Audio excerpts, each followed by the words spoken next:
नमस्कार दोस्तों, आप देख रहे हैं रॉयल बुलेटिन। लखनऊ में उत्तर प्रदेश विधानसभा के बजट सत्र में समाजवादी पार्टी के विधायक अंशु मलिक ने योगी सरकार पर तीखा हमला बोला। उन्होंने सरकार की नीतियों की आलोचना करते हुए कहा कि प्रदेश में विकास सिर्फ कागजों पर हो रहा है, जबकि जमीनी हकीकत कुछ और ही बयां करती है। अंशु मलिक ने बेरोजगारी, महंगाई और कानून व्यवस्था के मुद्दे को उठाते हुए सरकार को कटघरे में खड़ा किया।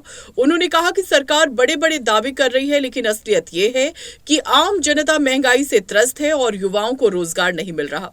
उन्होंने ये भी आरोप लगाया कि किसानों की हालत बदतर हो चुकी है, लेकिन सरकार केवल विज्ञापनों के जरिए खुद की छवि चमकाने में लगी हुई है।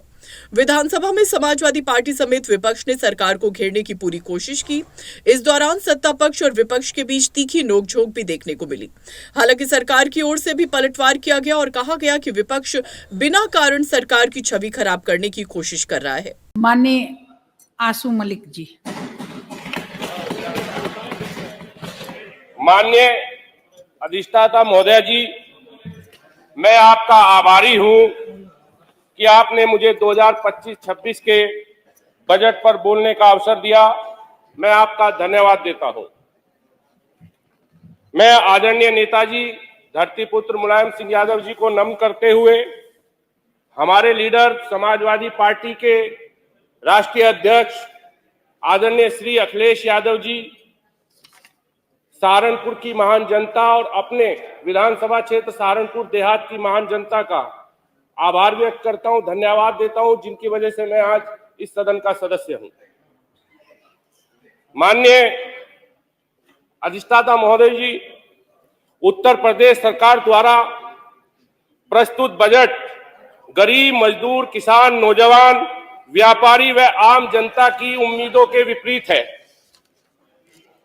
यह सिर्फ आंकड़ों का खेल है, वह झूठ का पुलिंदा है। मैं जनपद सहारनपुर से आता हूं। वही जनपद सहारनपुर जहां से सबसे ज्यादा राजस्व सरकार को प्राप्त होता है, लेकिन न जाने क्यों हमेशा सहारनपुर सरकार की अनदेखी का शिकार रहा है। सहारनपुर की हमेशा उपेक्षा की गई है। आप भी माननीय मंत्री जी हैं, आप अच्छी तरह जानते हैं। आपने 5 मिनट फिक्स है, नहीं 10 मिनट बोले। 10 मिनट बोले। माननीय अधिष्ठाता महोदय जी, सरकार वन डिस्ट्रिक्ट वन प्रोडक्ट की बात करती है। सहारनपुर में लकड़ी की कारीगरी और होजरी का काम मुख्य रूप से होता है। उनके लिए इस बजट में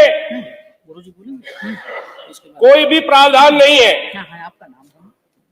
कहीं ना कहीं अभी माननीय मंत्री जी पूछ रहे थे, वो अच्छे से जानते होंगे कि किस बदहाली का शिकार वहां के कारीगर और मजदूर हो रहे हैं। और ऊपर से नगर निगम द्वारा जो कुटीर उद्योग जो घर में काम करते हैं, उन पर डबल टैक्स वसूला जा रहा है। वहीं बिजली विभाग द्वारा कुटीर उद्योग करने वाले लकड़ी के छोटे छोटे कारीगरों से कॉमर्शियल बिजली का बिल वसूला जा रहा है। उनके बच्चों के लिए शिक्षा का कोई अच्छा इंतजाम नहीं है। लकड़ी के कारीगर सांस की बीमारी से परेशान हो जाते हैं तो चिकित्सा का कोई इंतजाम नहीं है। लहू पसीना बेचकर जो पेट तक न भर सके, करे तो क्या करे, भला न जी सके न मर सके। कहां गए वो वायदे, सुखों के ख्वाब क्या हुए, तुझे था जिनका इंतजार, वो जवाब क्या हुए, कि तुझको हर सवाल का सही जवाब चाहिए। घिरे हैं हम सवाल से, हमें जवाब चाहिए। जवाब दर सवाल है कि इनकलाब चाहिए। इनकलाब जिंदाबाद, जिंदाबाद इनकलाब। जहां आवाम के खिलाफ साजिशें हो शान से, जहां पे बेगुनाह हाथ धो रहे हो जान से, जहां पे लफ्ज़ अम्न एक खौफनाक राज हो, जहां कबूतरों का सरपरस्त एक बाज हो, वहां न चुप रहेंगे हम, कहेंगे हाँ कहेंगे हम। हमारा हक, हमारा हक हमें जनाब चाहिए। घिरे हैं हम सवाल से, हमें जवाब चाहिए। जिस तरह से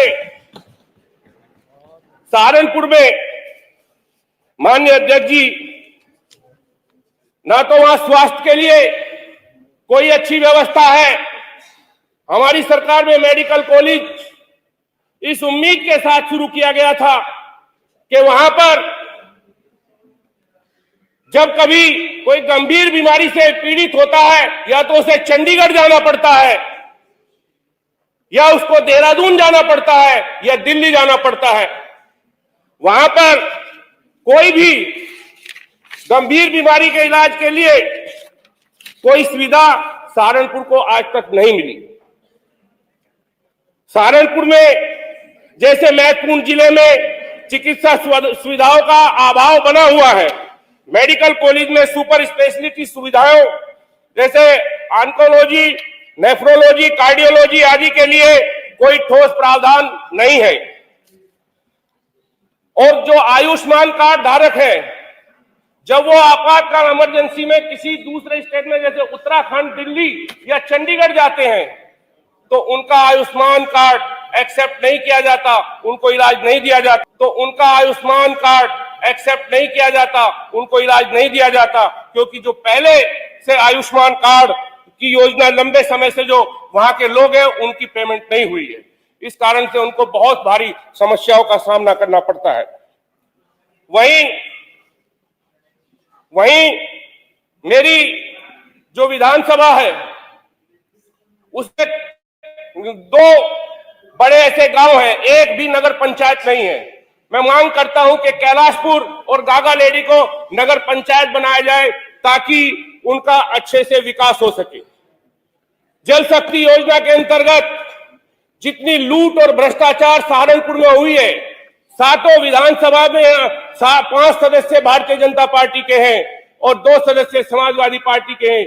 किसी की एक विधानसभा में, एक गांव में भी जल शक्ति मिशन के तहत आज तक पानी नहीं पहुंचा पाए। ये पूरी योजना भ्रष्टाचार का भेंट चढ़ गई है। गांव की सड़कें खोद दी गई हैं। 6 मिनट हो गए माननीय विधायक जी।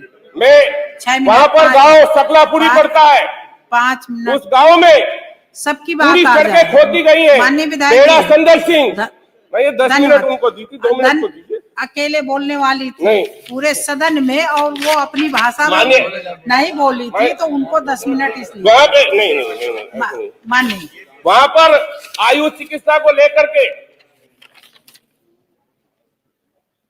14 लोगों को मेरिट के आधार पर चयन किया गया था। मेरी जो जानकारी है, आज तक मेरिट के आधार पर उनकी नियुक्ति नहीं हो रही है। सरकार इस चीज को भी सुनिश्चित करे कि उन 14 जो आयुष चिकित्सक की नियुक्ति होनी थी, वो नियुक्ति भी हो। दूसरा, अब विधायक जी धन्यवाद। चलिए एक शेर के साथ मैं अपनी बात खत्म करता हूँ। माननीय अनिल त्रिपाठी जी, माननीय विधायक अनिल त्रिपाठी जी, भूख के जंजाल पर भी बोलिए, कुछ हमारे हाल पर भी बोलिए। ये है बजट बस अमीरों के लिए, इसमें रोटी दाल पर भी कुछ बोलिए। बोलते हो सिर्फ शहरों पर ही आप, गांव की चौपाल पर भी कुछ बोलिए। बहुत बहुत धन्यवाद अध्यक्ष जी। विपक्ष के इस हमले के बाद सदन में हलचल तेज हो गई है और बजट सत्र के दौरान कई बार हंगामे की स्थिति बनी रही। अब देखना यह होगा कि सरकार इन आरोपों का क्या जवाब देती है और प्रदेश के आम लोगों के लिए आगे क्या योजनाएं लाई जाती हैं। न्यूज अपडेट के लिए बने रहिए हमारे साथ।